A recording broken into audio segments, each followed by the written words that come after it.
नमस्कार दोस्तों, मैं सुनील कुमार आप सबको स्वागत करता हूं अपने इस यूट्यूब चैनल पर।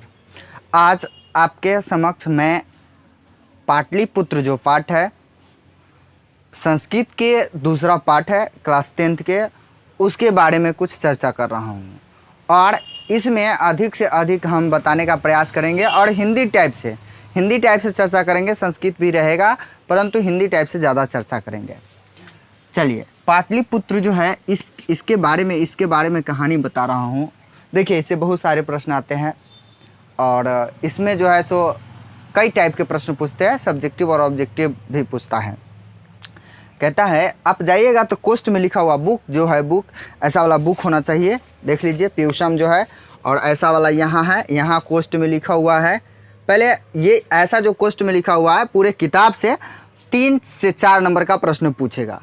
इस चैप्टर में भी है ऐसा जो जिसके बारे में हम चर्चा करते हैं, कोष्ट वाला जो है उसके। बिहार राज्यस्य राजधानी नगरम पाटलिपुत्रम सर्वेषु कालेषु महत्वधारयत। कहता है बिहार राज्य की राजधानी नगर पाटलिपुत्र सभी कालों या सभी समयों में महत्व को धारण करती है। अस्य इतिहास सार्धसहस्र 2 वर्ष परिमिता। इसका इतिहास 2500 वर्ष पुरानी है। अत्र धार्मिक क्षेत्रम, राजनीतिक क्षेत्रम, उद्योग क्षेत्रम विशेषेण ध्यान आकर्षकम। यहाँ राजनीतिक क्षेत्र, धार्मिक क्षेत्र और उद्योग क्षेत्र विशेष ध्यान आकर्षित है। देखिए, यहाँ से दो प्रश्न बना। अभी तक इतने में मैंने जो पढ़ाया है उसमें 2 प्रश्न बना। एक कि बताइए कि पाटलिपुत्र किसकी राजधानी है, किसकी राजधानी है। पाटलिपुत्र किसकी राजधानी है? तो ये पाटलिपुत्र जो है बिहार का जो है राजधानी पाटलिपुत्र है। और दूसरा या जो काफ़ी महत्वपूर्ण प्रश्न है और सबसे अधिक बार भी पूछा गया है, कई बार पूछा गया है कि बताइए पाटलिपुत्र अर्थात पटना का इतिहास कितना वर्ष पुरानी है। पाटलिपुत्र अथवा पटना का इतिहास कितना वर्ष पुरानी है। तो इस पाटलिपुत्र का इतिहास जो है लगभग 2500 वर्ष पुरानी है। कितना पुरानी है? लगभग 2500 वर्ष पुरानी है। यहाँ कहने का मतलब है पाटलिपुत्र में यहाँ बहुत सारे विदेशी यात्री आए थे, परंतु आपके पाठ्य पुस्तक में मात्र 4 विदेशी यात्री के चर्चा है जिन्होंने संस्मरण ग्रंथों की रचना की। कौन से ग्रंथ के? संस्मरण ग्रंथ। कौन से ग्रंथ के पूछा हुआ प्रश्न है कि कौन से ग्रंथों की रचना की? संस्मरण। कहता है यहाँ विदेशी यात्री में जो है मेगास्थनीज, फायान, वेनसांग, इत्सिंग इत्यादि 4 विदेशी यात्री आए थे। पाटलिपुत्र में आपके पाठ के अनुसार मेगास्थनीज, फायान, वेनसांग और इत्सिंग 4 विदेशी यात्री आए थे और चारों विदेशी यात्री जो है अपने संस्मरण ग्रंथों में पाटलिपुत्र का चर्चा किया है। चलिए आगे कहता है, अगला अब चैप्टर में चलते हैं। ये हो गया कोष्ट की बात और अगला हम चलते हैं चैप्टर में। तो चैप्टर में क्या है कि कहता है प्राचीन भारतेषु नगरेषु अन्यतमम पाटलिपुत्रम अनुगंगम वसद्विचित्रम बभूव। कहता है पाटलिपुत्र के बारे में कहता है प्राचीन भारतीय नगरों में। कौन से नगर में? प्राचीन भारतीय नगरों में सबसे श्रेष्ठ, आकर्षक और सुंदर महानगर पाटलिपुत्र था, जो गंगा के किनारे बसा था। किसके किनारे बसा था? गंगा के किनारे।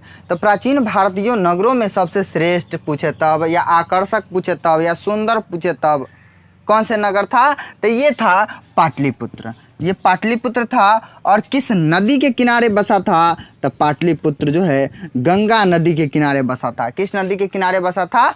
गंगा नदी के किनारे बसा था।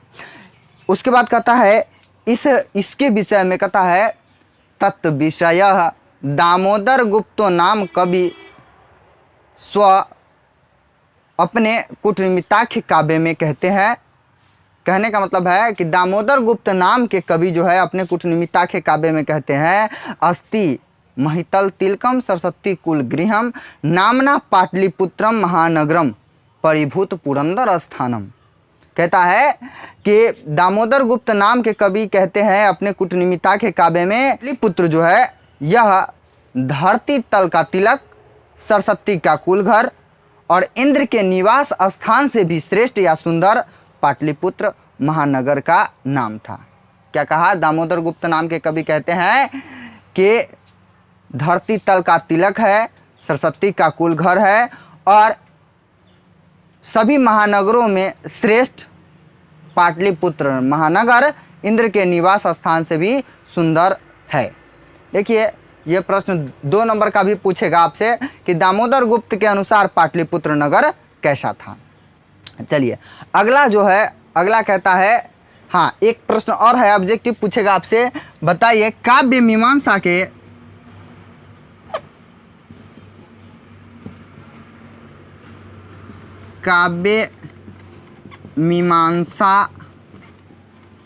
एक है कूटनीमताख्य काव्य,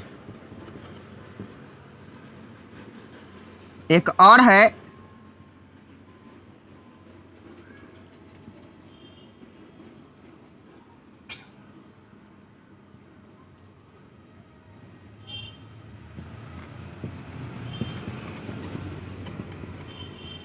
ये 3 है। ये 3 पुस्तक की चर्चा है इस पाठ में। सबसे पहले है कूटनीमिताख्य काव्य। तो कूटनीमिताख्य काव्य के रचनाकार है दामोदर गुप्त। कूटनीमिताख्य काव्य के रचनाकार कौन है? दामोदर गुप्त। मुद्रा राक्षस के है विशाख दत्त। मुद्रा राक्षस के कौन है? विशाख दत्त। और एक काव्य मीमांसा है, इसका है राजशेखर। कौन है? राजशेखर। ये 3 पुस्तक बहुत ही महत्वपूर्ण है। एक काव्य मीमांसा है, काव्य मीमांसा के राजशेखर है। दूसरा है कूटनीमताख्य काव्य, इसका दामोदर गुप्त है। और तीसरा है मुद्रा राक्षस, जिसका विशाख दत्त है। चलिए आगे की ओर बढ़ते हैं। अगला कहता है कि इतिहास में, देखिए एक पैराग्राफ खत्म होता है, दूसरा पैराग्राफ में प्रवेश करते हैं कि इतिहास में सुना जाता है कि बुद्ध काल में गंगा के किनारे पाटली गांव या पाटली ग्राम स्थित था। तो देखिए यहाँ से कई प्रश्न पूछता है, कहाँ सुना जाता है? इतिहास में सुना जाता है।